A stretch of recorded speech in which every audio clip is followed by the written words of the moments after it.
Maligayang pagdating sa Pandiocesis na Dambana at Parokya ng Mahal na Birhen ng Fatima. Tayo po ay nasa ikapitong linggo sa karaniwang panahon. At ang mamumuno po sa ating banal na pagdiriwang ay si Reverend Father Job Callarakal. Sa ngalan ng Ama at ng Anak at ng Espiritu Santo, ang papapala ng ating Panginoon Jesucristo, ang pag-ibig ng Diyos Ama at ang pagkikipagkaisa ng Espiritu Santo naway sumayinyong lahat. Magandang gabi po sa ating lahat. Bigyan natin mahal ng Panginoon isang malakas na palakpak. So mga kapatid, natitipon po tayo dito sa ating dambana ng ating mahal na ina para sa pangalawa na araw ng ating nobena. At the same time, itong ikapitong linggo ng karaniwan panahon upang tanggapin natin mas maraming grasya mula sa Panginoon. Aminin natin ang ating mga kasalanan upang tayo'y maging marapat gumanap sa banal na pagdiriwang.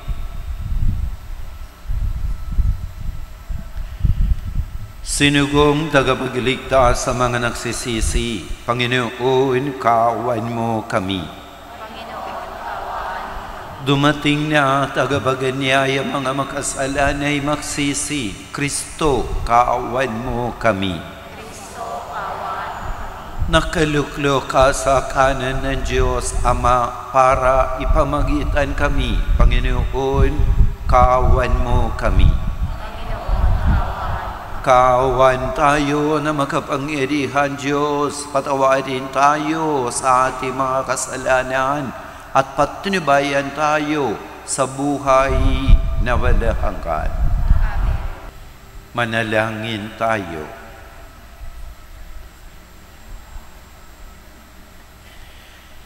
Ama naming makapangyarihan, may sa loob nawa naming palagyan ang mga galing sa Espiritu ng kabanalan upang sa salita at gawa ay aming magambanan ang lahat ng iyo mga kinalulugdan sa pamamagitan ni Jesucristo kasama ng Espiritu Santo magpasawalang hanggan. Pagpapahayag mula sa unang aklat ni Propeta Samuel. Noong mga araw na iyon, lumakad si Saul kasama 3,000 piling karawal na Israelita upang hulihin si David. Kinagabihan, lihim na pinasok ni David at Abisai ang kampo ni Saul. Tinata nila itong tulog at napaliligiran ni Abner at nabuong hukbo. Ang sibat nito ay nakatarak sa gawing ulunan. Sinabi ni Abisai kay David, "Niloob ng Diyos na mahulog ngayon sa mga kamay mo ang iyong kaaway. Kung ibig mo, tatarakan ko na siya ng sibat. Kapag nasaksak kong minsan yan, hindi na kakailanganing ulitin." Ngunit, sinabi ni David, "Huwag mong gagawin yan.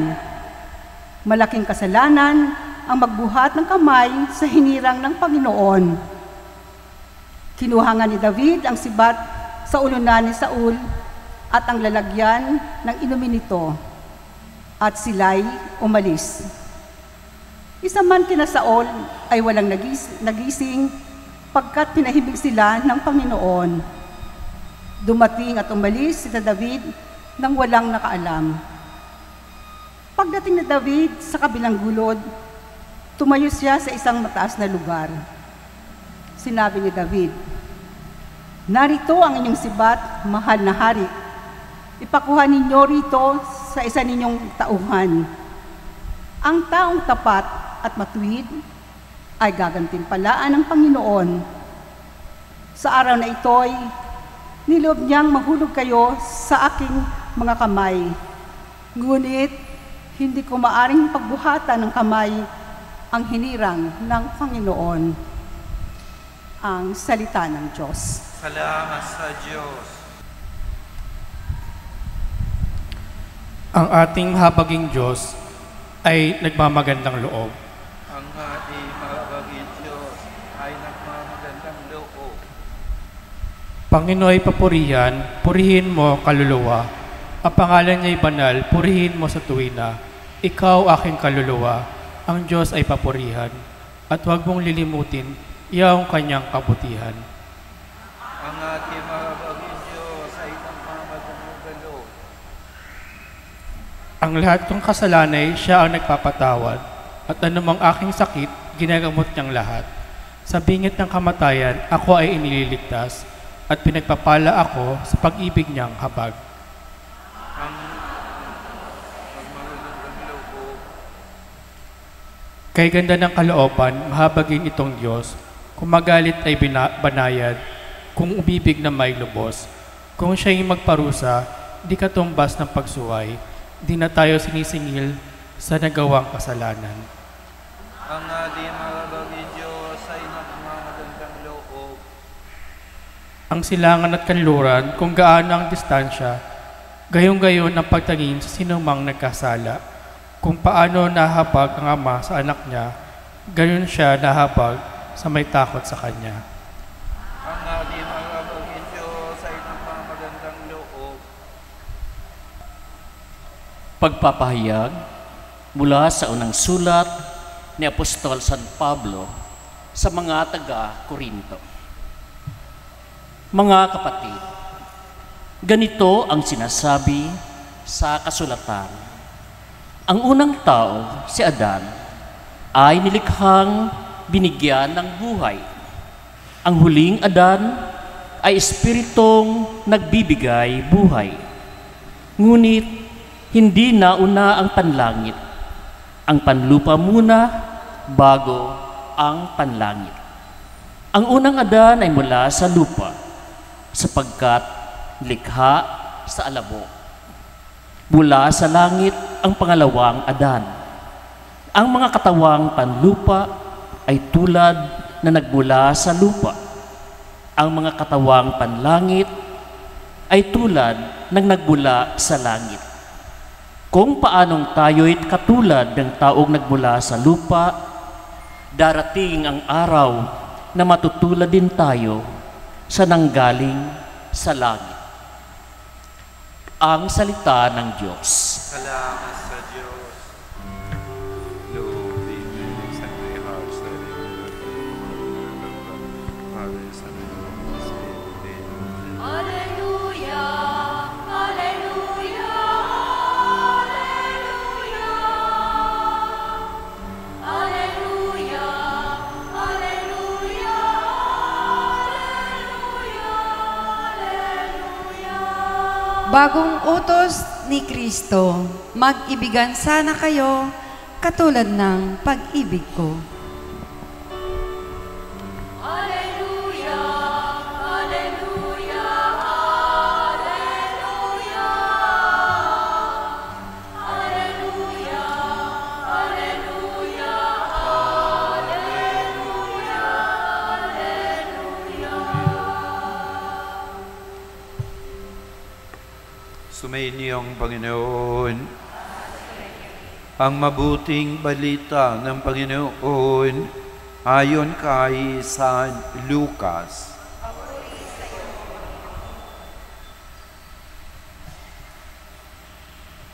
Noong panahong iyon, sinabi ni Jesus sa kanyang mga alagad, "Sinasabi ko sa inyo, mga nakikinig, ibigin ninyo ang inyong mga kaaway.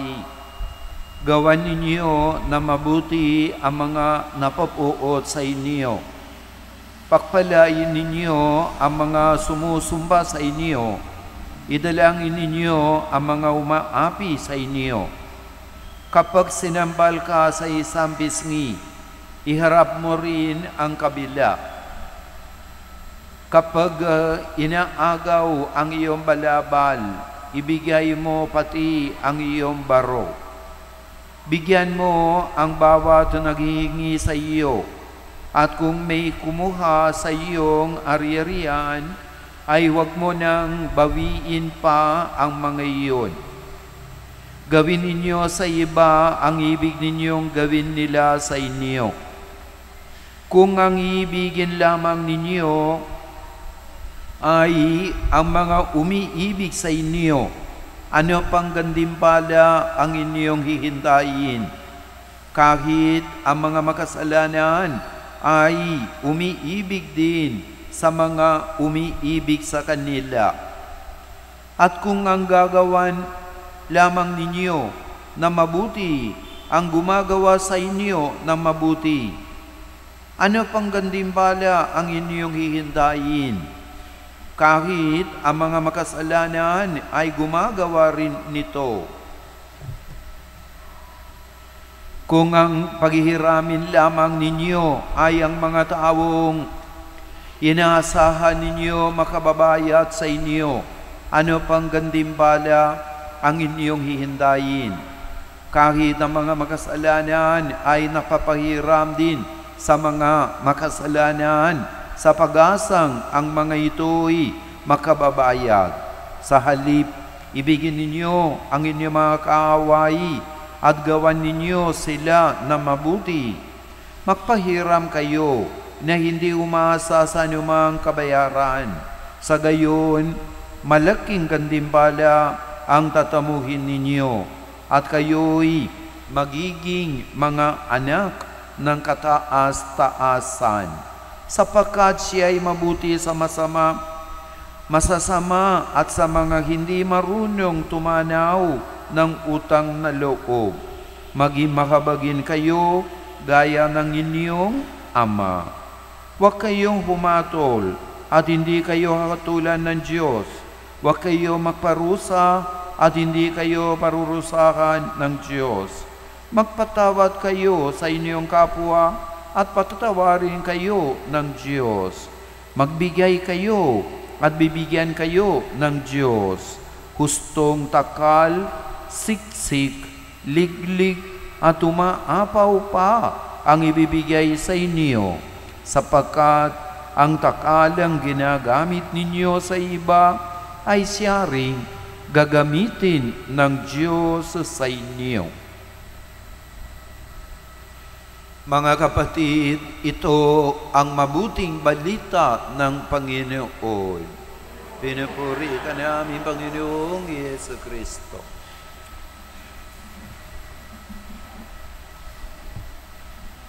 Magandang gabi po sa atin lahat, mga kapatid. Magandang gabi po. Sigurado, iba sa inyo talaga nagulat kayo. Sino nga ito? No? I will introduce myself po. No? Ang pangalan ko po ay si Father Joe. Dito po ako sa Santo Niño de Congreso. May 2 at kalahating taon po ako diyan bilang parish priest. Nakita ko rin mga parokyano ko nandito sa misa dahil na-cancel po kami ang misa sa iba-iba mga kapelya, Kawan Chapel ngayong gabi at bukas ng umaga dahil bukas kami sa parokya namin, Santo Niño de Congreso, nagdiriwang po kami ika-6 na anibersaryo ng dedication ng simbahan. So, mga kapatid, alam natin, ako po isang misyonero po, ano? I belong to Missionaries of Our Lady of La Salette. Katulad natin mahal na ina. Itong tawag natin Our Lady of Fatima. Ganun din kami, tawag namin siya Our Lady of La Salette dahil ipakita siya sa La Salette, isang bundok doon sa Alps, doon sa Francia. 1846, ito 1917. So, 71 years pagkatapos sa La Salette, ipakita ng ating mahal na ina sa Fatima, Portugal. Mga kapatid, pangalawa na araw na ito, ang ating nobena sa ating mahal na ina, Our Lady of Fatima, ang ating tawag natin na tema para sa itong Santa Misang ito po ay Mary's call to penance. Ibig sabihin na tinatawag ng ating mahal na ina sa ating lahat, maging penitensya. Penitensya, ibig sabihin na palo-palo, hindi po. No? Doing penance po. No? Doing penance. Alam natin mga kapatid, ang kwento tungkol sa ating mahal na ina. No? Itong tatlong na bata, no? Si Francisco, Jacinta at si Lucia. Ano po? Itong Jacinta, siyang, imagine, tingnan niyo mga kapatid, siyam na or 7 taon gulang siya noong ipakita sa ating mahal na ina. Kaniyang kapistahan, kailan ba? Noong Huwebes, nag-celebrate po tayo. No? At she died at the age of 10. Tingnan niyo, naging santa na siya. Tayo mga matanda. Ako 64. Santo nga? Hindi. Di ba na mga kapatid, no? Malayo tayo lakaran upang maging santo at mga santa. Alam niyo itong bata na si Jacinta, ano po, no? Kahit 7 taong gulang siya, kahit hindi siya masyadong aral, talagang maka-Diyos. Talagang maka-Diyos. Nung bago siya namatay, mga kapatid, dahil sa itong influenza, TB, ganun po, no? At dati mahirap maghanap ng mga gamot. Siyempre, mahirap din sila. Ano, tingnan niyo mga kapatid, every day na magsisimba itong bata. Kasama rin silang dalawa. Niya ba ng pangalan nila? Kapatid niya si Francisco, pinsan nila si Lucia. Mga anak natin mga kapatid. Siguro iba, ano, karamihan, nandiyan lang sila sa bahay. Kung sabihin natin, sige na, magsisimba ka, si mama naman. Minsan ganun ang sagot-sagot pa nila, no po. So ngayon mga kapatid, manalangin natin, no? Itong ating mahal na ina, her invitation sa atin, no? Call to penitence. Hindi lang po para sa atin, para sa lahat ng mga tao. Bakit lagi-lagi siya ipakita sa iba-iba mga lugar, no po, no? Bagong sa Fatima, katulad na kanina sinabi ko, 71 years. Bagong Fatima, ipakita siya sa Lazaret, sa 2 bata. Ganun din ang sinabi niya. Kung nagbabago kayo, marami mga grasya na galing sa Panginoon. Pagkatapos ang Lazaret, mga kapatid, 12 taon pagkatapos ang Lazaret, 1858, ipakita siya sa Lourdes. No? Ganun din ang sinabi niya kay si Bernadette Soubirous. Then dumating na sa Fatima. Bakit ba lagi? Dahil mga kapatid, bilang isang ina, hindi niya kaya na maupo-upo sa tabi ng anak niya dyan sa langit. Gusto niya tayong lahat, mga kapatid, nagbabago. Gusto niya lahat tayo maging maka-Diyos na tao. Gusto niya lahat tayo makasimbahan na tao. That is why nandito rin tayo. Upang tanggapin itong invitation, hindi lang po sa ating tenga, pati sa ating puso. Bakit ba? Bakit mga kapatid? Bakit sabihin niya ito? Ang invitation niya sa atin na nagbabago. Itong invitation niya, call to penitence sa mga kapatid. Dahil upang may kapayapaan sa ating puso. May kapayapaan sa ating mga tahanan. May kapayapaan sa ating sambayanan. How can we make it possible? Itong kapayapaan na ito. Di ba no, minsan sa ating mga tahanan, di ba no, minsan sigaw-sigawan, no? Parang walang katahimikan, parang nandiyan ang imbierno. Di ba na po, no? Ngayon, sabihin ng Panginoon, sige na, subukan mo. Subukan mo. Ang bahay mo, bahay kapayapaan, no po? Bahay katahimikan. Ibig sabihin na katahimikan, hindi tayo magkibo sa isa't isa. Hindi po, no?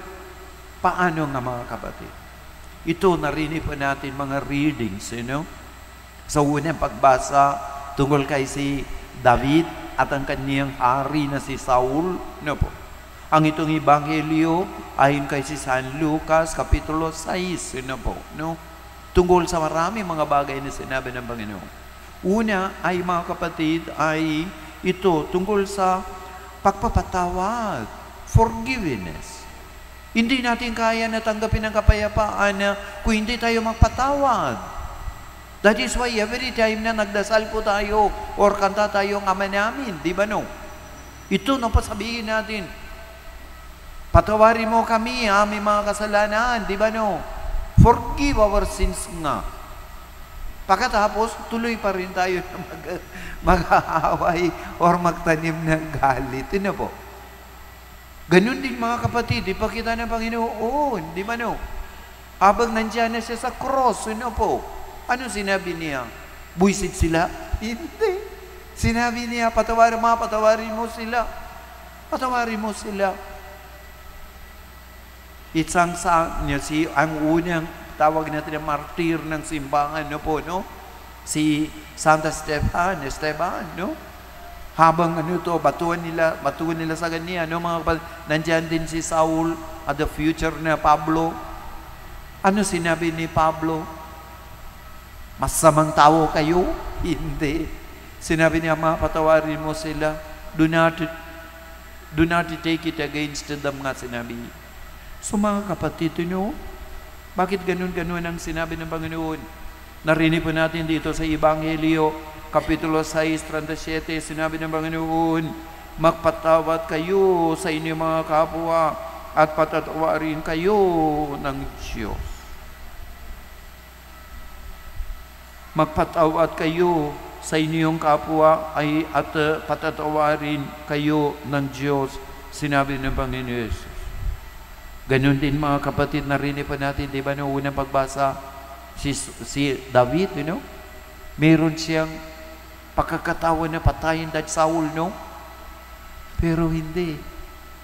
Di ba? Hindi. Kahit sinabi ni Abishai, ang kaniyang commander-in-chief, Sir, pwede kung siya patay, nandiyan na siya. Ano sinabi ni David sa kanya? Sige, patay mo siya. Hindi. Wag. So mga kapatid, so upang may kapayapaan sa ating puso, sa ating tahanan, sa ating sambayanan, sabihin ng Panginoon sa atin, forgive them. Hindi nila alam. Makala sa buhay nila. Ikaw, patawarin mo. Bakit mga kapatid? Dahil kung patatawa tayo dahil sobrang toxic na relation sa atin. Marami mga toxic na relation. So that we can move forward nga. That is why ngayon sabihin ng Panginoon, patawarin mo sila upang may kapayapaan sa ating puso ang ating buhay. Amen? Amen? Pangalawa po ay mga kapatid, upang may kapayapaan na sabihin ng Panginoon, itong understanding, ibig sabihin na pakaunawaan. Bakit mahirap tayo magpatawa? Dahil kulang itong pakaunawaan. Sabihin na, katulad ni David, David understood itong lalaki, itong hari na si Saul. Makasarili nga. O masyadong mayabang nga. Ano nangyari? Di po. Napakong si David. Upang kaya niya na magpatawad.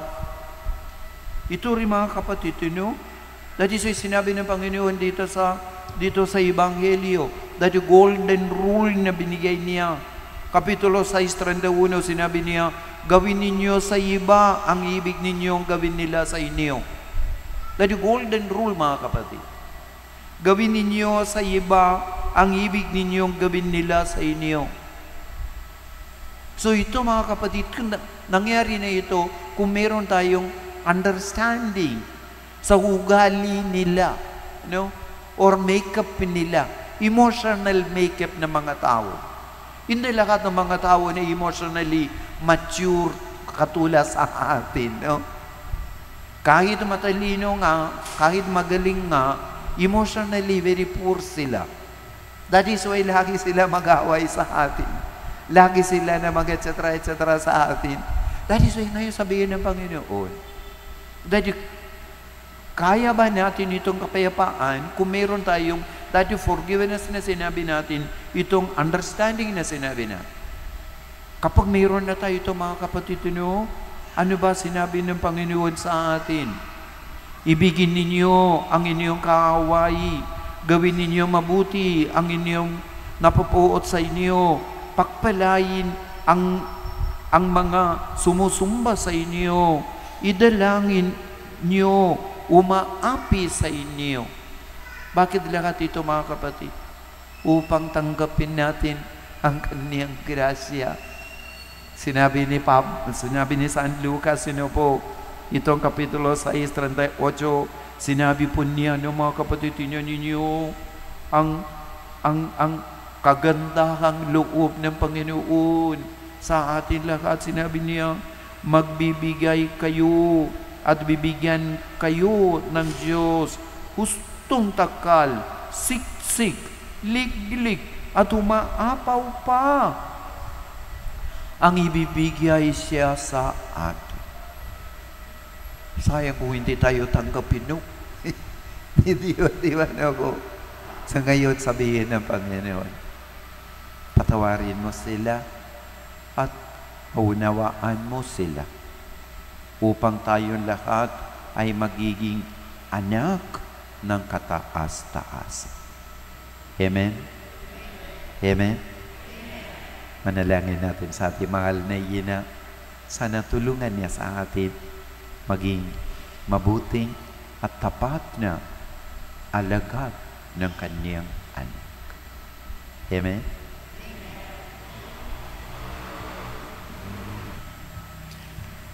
Sumasambalataya ako sa Diyos amang makapangyarihan sa lahat. Sumasambalataya naman ako, Panginoon natin lahat, nakatawang tao siya lalang ng Espiritu Santo, inianak ni Santa Maria Virgen, pinapakasakin ni Poncio Pilato, ipinako sa krus, namatay ni libing, na nakinaroon ng mga imaw, na may ikatlong araw na buhay na maguli, umakyat sa langit, naluluklo sa kanan ng Diyos amang makapangyarihan sa lahat. Doon magmumulang parito ang tukom sa nangabubuhay ng namatay na tao. Sumasambalataya naman ako sa Diyos Espiritu Santo, sa banal na simbahang Katolika, sa kasamahan ng mga banal, sa kapatawaran ng mga kasalanan, sa pagkabuhay na muli ng namatay na tao, at sa buhay na walang hanggan. Amen. Dumudulo kami sa iyo ngayon, Ama, upang masalamin namin ang iyong habag. Tayo'y manalangin. Maawain Diyos, dinggin mo kami. Maawain Diyos, dinggin mo kami.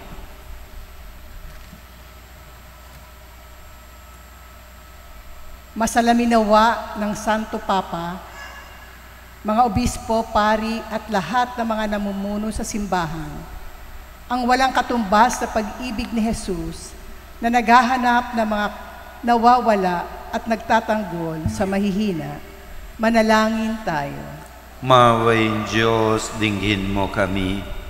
Labanan nawa ng mga namumuno sa aming lipunan ang kultura ng pagpatay upang maging buhay na instrumento sila ng paghilom ng mga naapi, mahihirap at yaong mga walang nagtatanggol. Manalangin tayo. Maawain Diyos, dinggin mo kami. Matutunawa ang bawat isang makinig sa kapwa upang magkaroon ng pagkakaunawaan at pag-iibigan na siyang mabisang daan tungo sa kabutihan, pangkalahatan at kapayapaan. Manalangin tayo. Maawain Diyos, dinggin mo kami. Sa pamamagitan ng sakramento ng kumpisal, matutunawa ang bawat binyagan na lumapit sa dakilang awa ng Diyos na nagdudulot ng pagpapatawad at paghilom. Manalangin tayo. Maawain Diyos, dinggin mo kami. Ang bawat individual at mga pamilyang nag-aalay kaloob at mag-aalay kaloob ngayong buwan ng Pebrero, naway magpatuloy at magbahagi tanda ng kanilang pagsamba pasasalamat at pagtitiwala sa Diyos na nagpapala, manalangin tayo. Maawain Diyos, dinggin mo kami. Ang bawat pamilyang sinisimbolo ng mga nakasinding kandila sa lahat ng ating mga misa, naway matugunan ang kanilang mga intensyon, manalangin tayo. Maawain Diyos, dinggin mo kami. Isama po natin sa ating panalangin ang intensyon ng ating Novena Mass sponsors, Luz Bueno, Loli Angelo, Luz Cortez, Bing Yap, Rona Valdez, Gloria Mones, Grace Babon.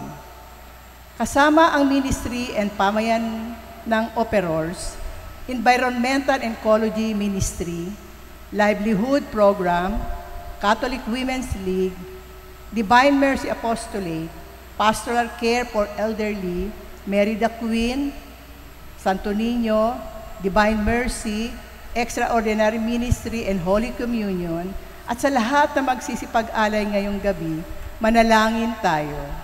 Maawain Diyos, dinggin mo kami. Sa ilang sandali ng katahimikan, ating ipanalangin ang iba pang mga pangangailangan ng ating pamayanan, pati na rin ang ating pansariling kahilingan. Manalangin tayo. Maawain Diyos, dinggin mo kami. Ama, pagalooban mo kami ng biyaya ng papapatawad sa mga tao na kasakit sa amin o aming nasaktan, sapagkat sa pamamagitan mo, tunay ka namin kaysa sa pusong puno ng pag-ibig, awat pagkahabag. Hinihiling namin ito sa pamamagitan ni Yesu Kristong aming Panginoon. Manalangin kayo mga kapatid upang paghahayin natin ay kalugdan ng Diyos amang makapangyarihan. Panginoon, itong paghahayin sa iyo, mga kamay, sa kapurihan at karangalan, sa ating kapaganabangan at sa buong sambayanang niyang banal. Ama namin lumikha, sa pagganap namin ng banal na pagdiriwang upang ikaw ngayon aming paglingkuran, hinihiling namin naway mapaginabangan ang aming nihahain sa iyong karangalan sa pamamagitan ni Yesu Kristo kasama ng Espiritu Santo magpasawalang hanggan. Sumainyo ang Panginoon. Itaas sa Diyos ang inyong puso at diwa. Pasalamatan natin ang Panginoong ating Diyos. Ama namin makapangyarihan, tunay nga marapat ni ikaw ay aming pasalamatan sa pamamagitan ni Yesu Kristo na aming Panginoon. Luhang nabagbag ang kanyang loob sa pagkakamali ng tao sa sansinukob. Kaya't minabuti niyang siya ay pinanganak ng birheng bukod mong pinapala sa babaeng lahat. Sa labi ng imbing kamatayan, kami ay inagaw ng namatay mong anak. Sa pagkabuhay niya, kami kanyang binuhay, upang kaugnayan namin sa iyo'y huwag magwakas. Kaya kaysa ng mga anghel na nagsasiyawit ng papuri sa iyo, nang walang humbay sa kalangitan, kami nagbubuni sa iyong kadakilaan.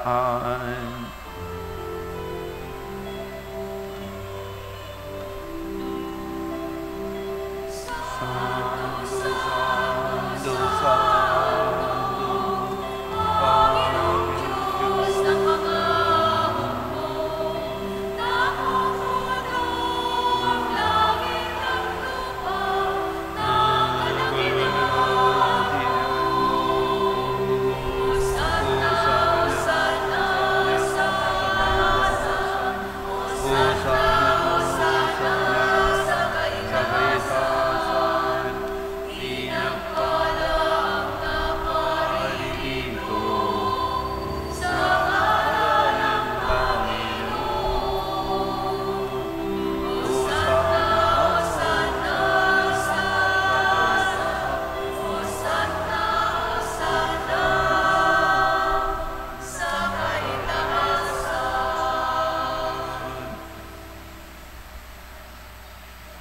Ama naming banal, ikaw ang bukal ng tanyang kabanalan, kaya't sa pamamagitan ng iyong Espiritu, gawin mong banal ang mga kaloob na ito upang para sa aming maging katawan at dugo ng aming Panginoong Yesu Kristo. Bago niya pinagtiis ang pusang loob na maging handog, hinawakan niyang tinapay, pinasalamatan kaniya, pinaghati-hati na iyon, iniabot sa kaniyang mga alagad at sinabi, tanggapin ninyong lahat ito at kanin, ito ang aking katawan na ihahandog para sa inyo.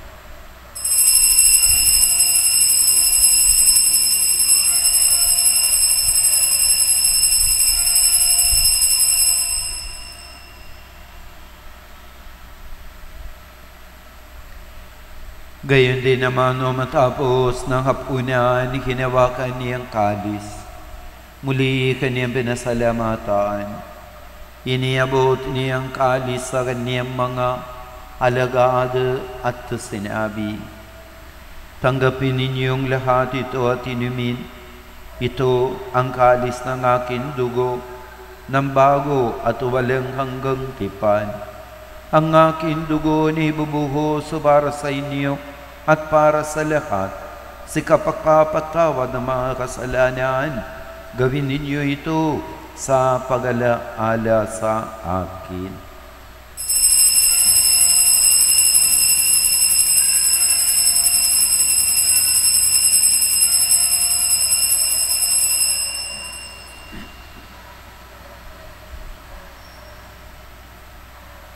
Ipagbunyi natin na misteryo ng pananampalataya. Aming ipinahayag at namatay ang iyong anak. Nabuhay din ang Mesiyas at magbabalik sa wakas para mahayag sa Ama, ginagawa namin ngayon ang pag-alaala sa pagkamatay at muling pagkabuhay ng iyong anak. Kaya tinialay namin sa iyo ang tinapay na nagbibigay buhay at ang kalis na nakakaloob ng kaligtasan. Kami nagpapasalamat dahil kami iyo minarapat na tumiyo sa harap mo para magilinggo sa iyo. Isinasamo namin kami magsasalo-salo sa katawan na dugo ni Kristo ay mabuklod sa pagkakaisa sa pamamagitan ng Espiritu Santo. Ama, lingapin mo ang iyong simbahang laganap sa buong daigdig. Puspusin mo kami sa pag-ibig kaysa ni Francisco na aming Papa at ni Roberto Gaan na aming Obispo at ng Tanang Kaparian. Alalahanin mo rin ang mga kapatid namin na himlay na may pag-asang sila'y muli mabubuhay. Gayon din ang lahat ng mga pumanaw. Kawan mo sila at patuloyin sa iyong kalibanagan. Kawan mo at pagindapating kaming lahat na makasalo sa iyong buhay na walang hanggan. Kawan mo sila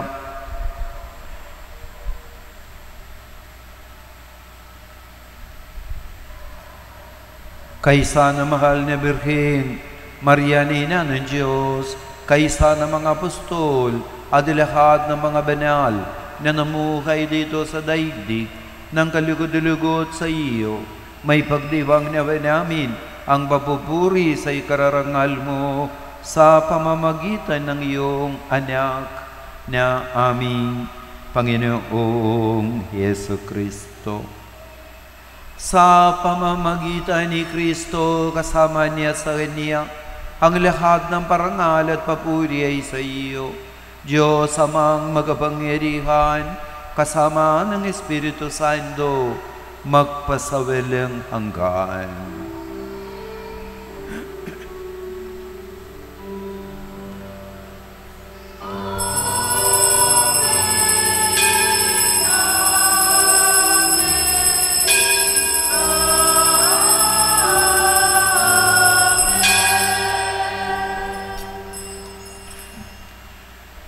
Sa tagubilin ng mga nakagagaling na utos sa turo ni Jesus na, Panginoon natin na Diyos, ipahayagin natin ng lakas loob.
Hinihiling namin kami Diyos sa lahat ng masama, pakalooban ng kapayapaan araw-araw, iligtas sa kasalanan at ilayo sa lahat ng kapahamakan, samantalang aming pinananabikan ang dakilang araw ng pagpapakayag ng tagapagligtas naming si Yesu Kristo.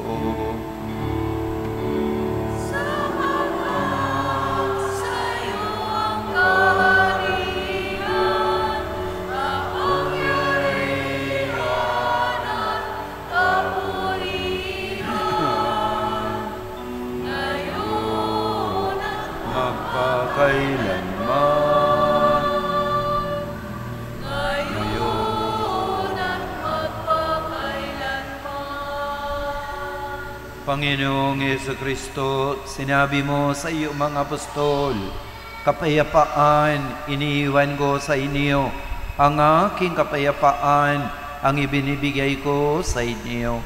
Tunghayin mo ang aming pananampalataya at huwag ang aming mga pagkakasala. Pakalooban mo kami ng kapayapaan at pagkakaisa ayon sa iyong kalooban, kasama ng Espiritu Santo, magpasawalang hanggan.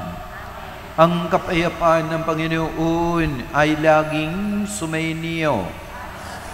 Magbigayan tayo ng kapayapaan sa isa't isa. Peace all of you, Father. Peace po. Peace po. We have peace po. Peace po. We have peace po. Peace po. Peace po. Peace po.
Mga kapatid, narito si Jesus, ang ating mahal na Panginoon.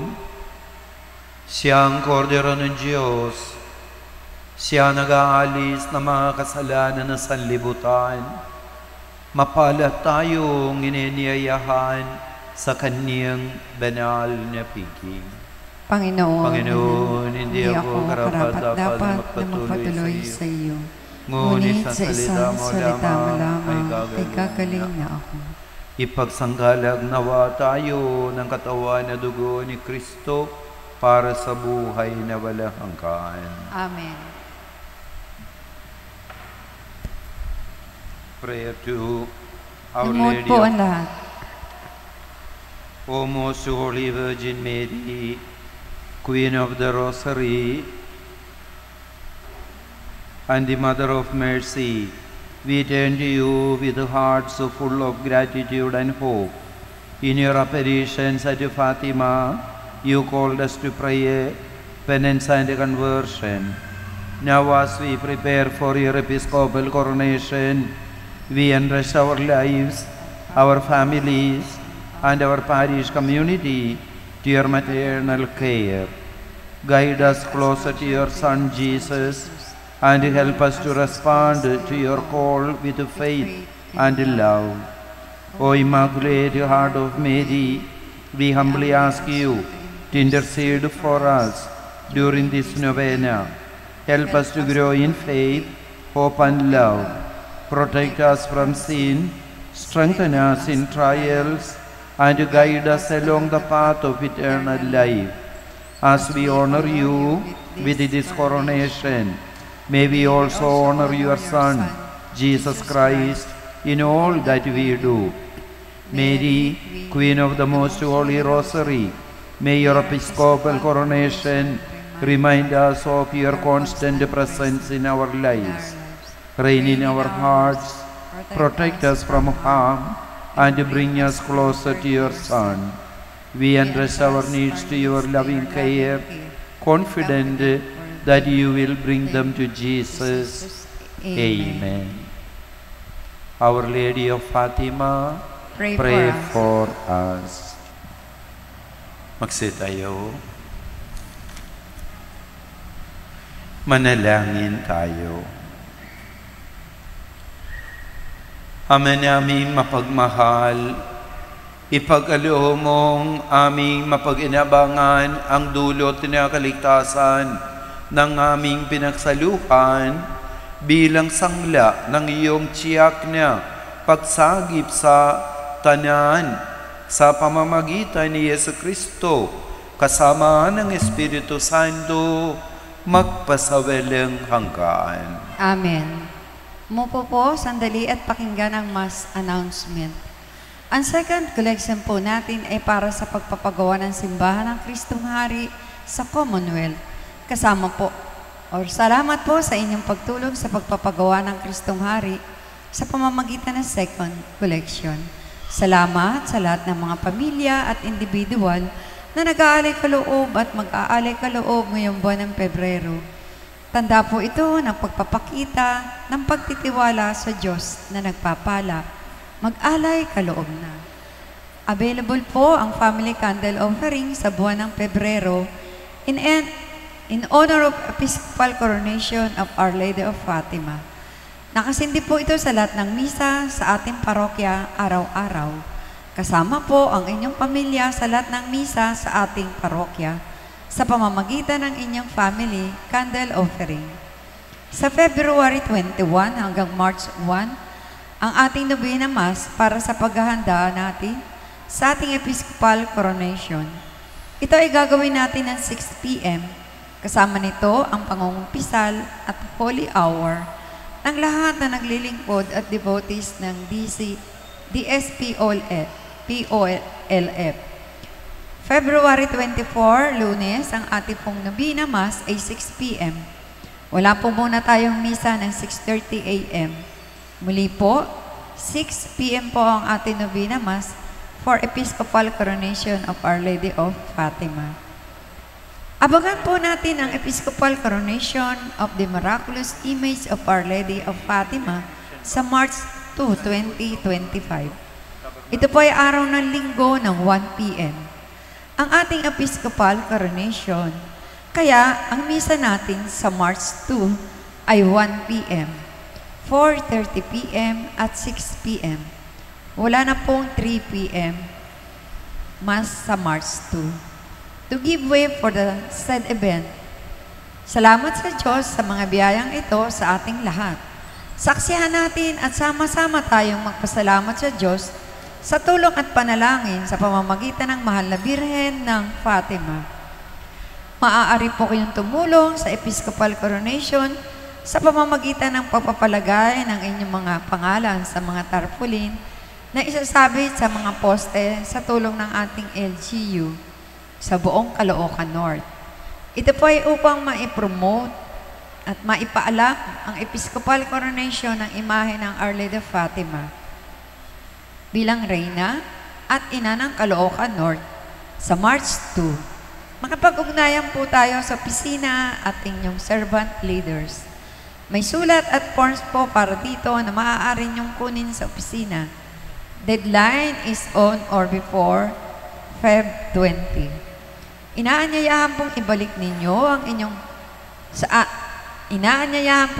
ninyo sa ating parokya ang mga luma ninyong palaspas upang sunugin sa March 4, Fat Tuesday ng 5:30 p.m. sa harap ng ating simbahan.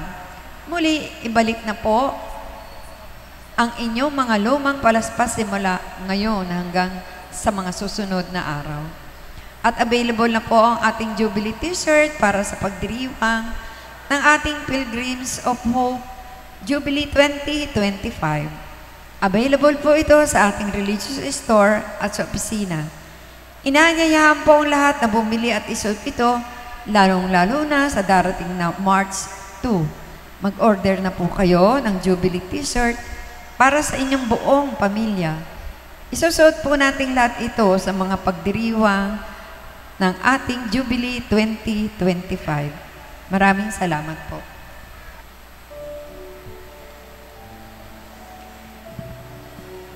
Inaanyayahan po mga servants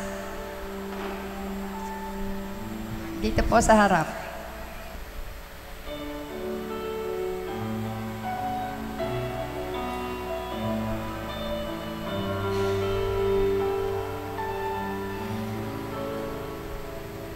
Masdan mo ang bigas ng pag-asa at ang awit naming pakinggan na tunay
Sumainyo ang Panginoon. Magsiyuko kayo at hingin ang papapala ng Diyos. Ama namin mapagpala, lingapin mo ang iyong angkan, pakundangan sa pag-ibig ni Yesu Kristo na hindi tumangging magdusa sa kamay ng mga makasalanan. Kahit sa krus siya ay mamatay at ngayon siya ay nabubuhay kasama ng Espiritu Santo magpasawalang hanggaan. Amen. Pagpalain kayo na magapangyarihan Diyos Ama at Anak at Espiritu Santo.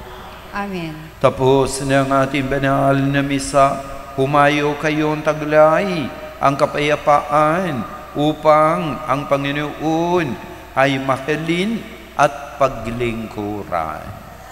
Salamat sa Diyos. Palapagan natin si Jesus, ang ating mahal na Panginoon.